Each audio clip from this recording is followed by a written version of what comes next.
اللہ الرحمن الرحیم نحمدہ ونصلی ونسلم علی رسولہ الکریم اما بعد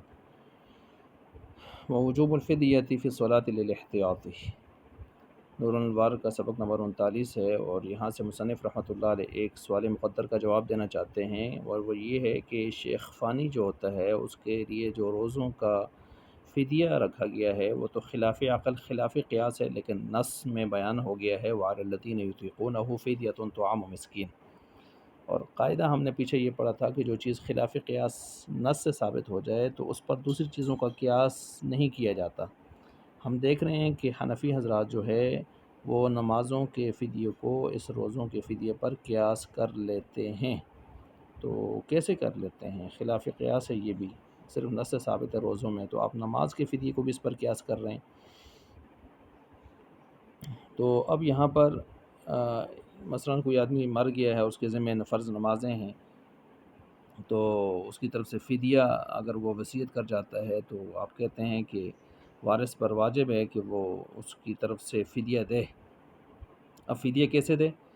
5 نمازیں ہیں تو 5 نمازوں کا فدیہ ہوگا روزانہ کے اعتبار سے، چھٹی نماز وطر واجب کو شمار کریں گے۔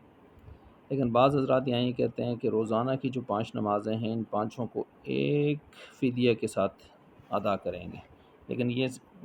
بہتر نہیں ہے۔ بہتر جو اصل قول ہے وہ پہلے ہی ہے کہ روزانہ کے اعتبار سے 5 بلکہ 6 نمازوں کا حساب کیا جائے گا فدیے کے طور پر۔ بہرحال بات تو وہی ہو گئی کہ آپ نے نمازوں کے فدیے کو قیاس کر لیا روزوں کے فدیے پر، حالانکہ وہ بھی خلاف القیاس تھا، نص سے ہی ثابت تھا۔ تو اب اس کا جواب دینا چاہتے ہیں یہاں سے، تو اس عبارت کو لا کر جواب اس کا یہ دے رہے ہیں کہ بھائی دیکھیں یہاں پر 2 احتمال ہیں وعلی الذین یطیقونہ فدیۃ طعام مسکین میں۔ ایک احتمال تو یہ ہے کہ روزے کے ساتھ آپ اس کو خاص کر دیں اور آپ یہ کہیں کہ فدیہ کا حکم ایسی علت کے ساتھ معلول ہے جو علت صرف روزوں کے ساتھ خاص ہے، تو پھر ٹھیک ہے، پھر تو آپ کی بات ٹھیک ہو جائے گی۔ لیکن دوسرا احتمال اس میں یہ بھی ہے کہ فدیہ کا حکم ایسی علت کے ساتھ معلول ہو جو عام ہے، خواہ وہ روزے میں پائی جائے خواہ کسی اور عبادت میں، مثلا نماز میں، ٹھیک ہے۔ تو اس سے مراد مطلقاً عجز ہوگا، وہ عجز اگر روزے میں ہے تو یہاں پر بھی فدیہ آ رہا ہے، وہ عجز اگر نماز میں ہے تو وہاں بھی فدیہ آ رہا ہے، ٹھیک ہے۔ تو گویا یہاں پر ہم نے جو فدیہ نمازوں کا کیا ہے وہ قیاساً نہیں کیا، احتیاطاً کیا ہے۔ احتیاطاً کس لحاظ سے کیا ہے کہ یہ چونکہ دونوں عبادات سے ہیں، عبادات کے قبیل سے ہیں، اور عبادات میں عام اصول یہی ہے کہ احتیاط کو ملحوظ خاطر رکھا جاتا ہے، ایک بات۔ دوسرا یہ ہے کہ یہ دونوں عبادات بدنیہ ہیں،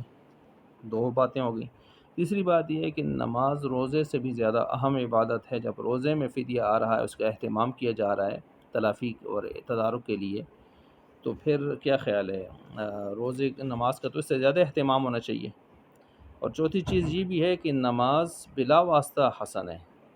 یعنی نماز کی ذات کے اندر حسن پایا جا رہا ہے کہ اللہ کی طرف آدمی جھک رہا ہے، جبین نیاز زمین پر رکھ کے ٹیک رہا ہے اللہ کے سامنے، نیاز مندی کر رہا ہے، ٹھیک ہے۔ اور روزہ جو ہے وہ اپنی ذات میں حسین نہیں ہے، اپنی ذات میں تو وہ اپنے آپ کو بھوکا رکھنا فلاں اللہ کی نعمتوں کو کھانے پینے جائز نعمتوں سے کنارہ کشی کرنا ہے، بظاہر یہ نظر آ رہا ہے، لیکن چونکہ اس میں نفس امارہ کو مغلوب کرنا مقہور کرنے کے لیے روزہ ہے تو حسن لغیر ہی ہے۔ جب حسن لغیر ہی کا اتنا زیادہ اہتمام ہے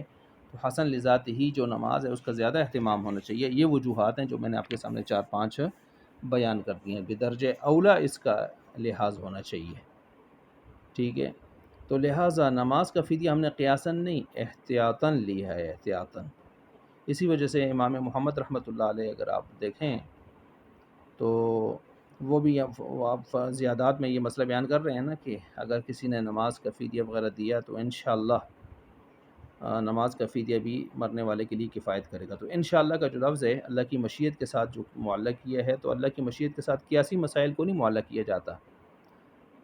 ٹھیک ہے، وہ احتیاطی مسائل کو ہی معلق کیا جاتا ہے جس میں اللہ کے پر بھروسہ رکھتے ہوئے توکل کرتے ہوئے انسان کام کرتا ہے۔ قیاسی مسائل تو باقاعدہ قاعدہ قانون کے تحت آ رہے ہوتے ہیں،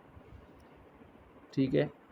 اس کی مثال ایسی ہے جیسے وارث نے میت کی طرف سے بغیر اس کی وصیت کے قضا روزوں کا فدیہ دیا، تو آپ بھی کہتے ہیں ہمیں امید ہے کہ انشاءاللہ اللہ اس کی طرف سے قبول فرمائیں گے، حالانکہ وہاں واجب نہیں تھا، پھر کیوں دیا؟ تو جب وہاں واجب نہیں تھا پھر بھی دیا، آپ کہتے ہیں احتیاطاً یہی ہے کہ دے دیں، تو جب احتیاطاً وہاں بات چل سکتی ہے روزوں میں، تو ہم نے احتیاطاً نماز میں لیا، نماز اس سے زیادہ اہم عبادت ہے، تو یہاں بھی امید رکھنی چاہیے، انشاءاللہ ہو جائے گا۔ تو اجر و ثواب کی امید کے ساتھ احتیاطاً ہم نے یہ معاملہ کیا ہے، قیاساً نہیں کیا کہ آپ ہمارے اوپر کیا کر رہے ہیں، اعتراض کر رہے ہیں۔ کالتصدق بالقیمت عند فوات ایام التضحیہ، یہ یہاں سے اسی مسئلے کو آگے چلا رہے ہیں صاحب منار کے کی عبارت کو لے کر، کہ نماز کے لیے جیسے فدیہ واجب ہوتا ہے نا احتیاطاً، اسی طرح کسی آدمی نے جس پر قربانی کرنا واجب نہیں تھا، لیکن اس نے کیا کیا کہ کوئی متعینہ جانور قربانی کی نظر مان لی اس نے، یا قربانی کرنے کے لیے کوئی جانور خرید لیا اس نے، تو اب اس کو کرنا چاہیے، اس پر واجب ہو گیا ہے، لیکن پھر ہوا ایسے کہ وہ قربانی کے 3 دن گزر گئے اور تیسرے دن کا سورج غروب ہو گیا، لیکن وہ قربانی نہیں کر سکا، تو اب نہیں کر سکا تو وہ جانور جس کی نظر کی تھی یا اس نے قربانی کے لیے کی نیت سے اس کو خریدا تھا، تو اگرچہ اس پر واجب نہیں تھی قربانی، لیکن بعد میں ان کاموں سے اس کے لیے اوپر کیا ہو گئی، واجب ہو گئی، نظر کرنے سے یا خریدنے سے۔ تو اگر وہ زندہ جانور ہے تو اس کو زندہ ہی احتیاطاً اس کو کیا کر دے، صدقہ کر دے، اگر وہ زندہ نہ ہو تو اس کی قیمت صدقہ کرنا یہ واجب ہے۔ اب یہاں پر دیکھیں، ایام اضحیہ 3 دن گزرنے کے بعد بھی آئی نہیں، وہ جانور کا صدقہ کرنا، اس کی قیمت کا صدقہ کرنا، یہاں پر یہ اس کی قیمت کے صدقے کا واجب ہونا، یہ قضا نماز کے وجوب فدیہ کے مشابہ ہے، قضا نماز کے وجوب فدیہ کی کیا ہے، مشابہ ہے۔ کیا مطلب؟ مصنف نے یہاں پر تصدق بالقیمہ کا ہے نا، کاف تشبیہ داخل کی ہے، اگرچہ محشی نیچے یہ فرما رہے ہیں کہ یہ کاف تشبیہ کے لیے نہیں لینا چاہیے، محض قران کے لیے لینا چاہیے، کہ آپس میں ملانے کے لیے، تشبیہ کے لیے نہ ہو، کیونکہ دونوں مسئلوں کی بنیاد جب احتیاط پر ہے نہ کہ قیاس پر، تو پھر تشبیہ تو ایک پختہ چیز کے لیے دی جاتی ہے، تو لہٰذا صرف قران کے لیے ہو، کچی کچی بات ملانے کے لیے۔ بہرحال ماتن کی یہ جو عبارت میں نے ابھی آپ کے سامنے پیش کی ہے، یہ اصل میں ایک سوال مقدر کا جواب ہے، اور وہ اس طرح ہے کہ جو چیز شرعی طور پر غیر معقول ہو تو وہ فوت ہو جائے تو اس کی پھر قضا اور خلیفہ بھی نہیں ہوتا، لیکن ہم دیکھتے ہیں کہ آپ قربانی جو بظاہر خون بہانا ہے، ایک غیر معقول چیز ہے، جانور کا خون بہانا ہے، اور خلاف عقل غیر معقول چیز ہے، کیونکہ اس میں جانور کو تلف کرنا ہوتا ہے، جاندار کو مارنا ہوتا ہے، عذاب میں کے تحت لانا ہوتا ہے، چھری کی اذیت سے گزارنا ہوتا ہے، ٹھیک ہے۔ تو اس کے باوجود یہ غیر معقول ہو گیا، پھر جب غیر معقول ہو گیا تو اب جب اس کے اصل دن گزر گئے تو پھر اس کو چھوڑ دینا چاہیے تھا، اس کا کوئی خلیفہ نہیں ہونا چاہیے تھا، لیکن آپ کہتے ہیں وہ دن گزر بھی جائیں 3 تو پھر آپ نے جانور یا اس کی قیمت کو صدقہ کرنا واجب قرار دیا ہے، تو یہ کیا وجہ ہے؟ یہ تو خلاف عقل چیز تھی، اس کا خلیفہ نہیں ہونا چاہیے تھا۔ اس کا جواب یہ دے رہے ہیں کہ ایام نحر گزرنے کے بعد بعین ہی وہ جانور یا اس کی قیمت کا جو صدقہ کرنا واجب ہم نے قرار دیا، وہ بھی قیاساً نہیں کیا، احتیاطاً کیا، جیسے پیچھے نمازوں کا معاملہ قیاساً نہیں تھا، احتیاطاً تھا، ٹھیک ہے، تو احتیاطاً ہے، نہ کہ قیاساً اور قضاً۔ اب احتیاط کی وجہ کیا ہے؟ تو اس کی یہ ہے کہ اس میں بھی احتمال ہیں دو، کہ ہو سکتا ہے کہ قربانی جو 3 دنوں میں کرنے کا حکم ہے، نہر خون بہانا، یہ اصل انہی دنوں کے اندر ہے، لیکن اصل اس میں جو چیز تھی عبادت وہ تصدق لحم تھا، یعنی جانور صدقہ کرنا یا اس کی قیمت صدقہ کرنا، لیکن نس کی وجہ سے جب نہر آ گیا تو نہر 3 دنوں کے اندر ہی خلاف القیاس رہے گا، کیونکہ نہر چوری چرانا، جانور کو عزیز سے گزارنا، یہ خلاف القیاس ہے، لیکن نس کی وجہ سے آ گیا ہے، تو اصل تو جانور پورا صدقہ کرنا یا اس کی قیمت دینا تھا، لیکن 3 دنوں تک ہم اس اصل کو چھوڑ چکے اور نس کو لے کر ہم نہر کی طرف چلے گئے۔ جیسے ہی آگے 3 دن ختم ہو گئے تو پھر اور یہ اس وجہ سے بھی گئے نا کہ ایک تو نس کی وجہ سے گئے، دوسرا یہ ہے کہ صدقہ کرنا، یہ چیزیں انسان کو پاک کرتی ہیں، مال کو پاک کرتی ہیں، جس طرح آتا ہے نا خذ من اموالہم صدقۃ تطہرہم، کہ ان کے مالوں سے صدقے لیجئے، کہ ان صدقہ لینا ان کو تطہرہم وتزکیہم، ان کو پاک صاف کرے گا ان کو، ان کے مالوں کو، تو پاکی صفائی یہ چیزیں بھی مطلوب تھیں۔ اور ایک اس کے ساتھ یہ بھی ہے کہ یہ چونکہ بڑے دن ہیں عید کے اور مہمانی کے دن ہیں، تو اللہ تعالیٰ مہمانی کے لیے عام طور پر گوشت کو لازم سمجھا جاتا ہے، تو گوشت کی ترتیب کو اللہ تعالیٰ نے ان مہمانی کے دنوں میں لانے کے لیے اصل مسئلے سے گوشت کی طرف لایا، لوگوں کو نہر کی طرف لایا، ٹھیک ہے، تو اس وجہ سے بھی، اور پاکی اور صفائی بھی مطلوب تھی۔ لیکن جیسے ہی اس کے وہ دن گزر گئے، اور پھر اس کے ساتھ وہ حدیث بھی آپ ملا لیں کہ آپ علیہ السلام نے فرمایا کہ قربانی کرو کیونکہ وہ تمہارے باپ ابراہیم کی کیا ہے، سنت ہے علیہ السلام، ان کا عمل ہے۔ سنت کا مطلب سنت بمنزل واجب، سنت کی بھی کئی قسمیں ہیں، ان میں سے ایک سنت بمنزل واجب ہے۔ سنت اس لیے کہا جا رہا ہے کہ انبیاء کا طریقہ ہے، چلتا طریقہ ہے، طریقہ مسلوکہ ہے،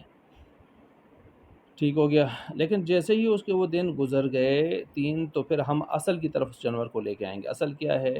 کہ تصدق لحم، یا جانور کو صدقہ کرنا یا اس کی قیمت۔ تو پھر ہم جیسے 3 دن گزرے نا، تو ہم اصل کی طرف لے کے آ گئے۔ اب جب اصل کی طرف لے کے آئے تو یہ کیوں لے کے آئے؟ احتیاطاً لے کے آئے کہ جو چیز اس پر واجب تھی، اب وہ ظاہر بات ہے ادا کرنے سے ہی ادا ہو نا، یا ادا کرنے کے سے ادا ہوگی، یا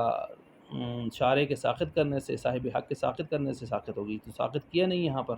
اس کا ثبوت ملتا نہیں، ادا بھی نہیں کیا، تو ظاہر بات ہے اس کو کسی طرف تو لگانا ہے نا، وہ جو واجب ہے چیز۔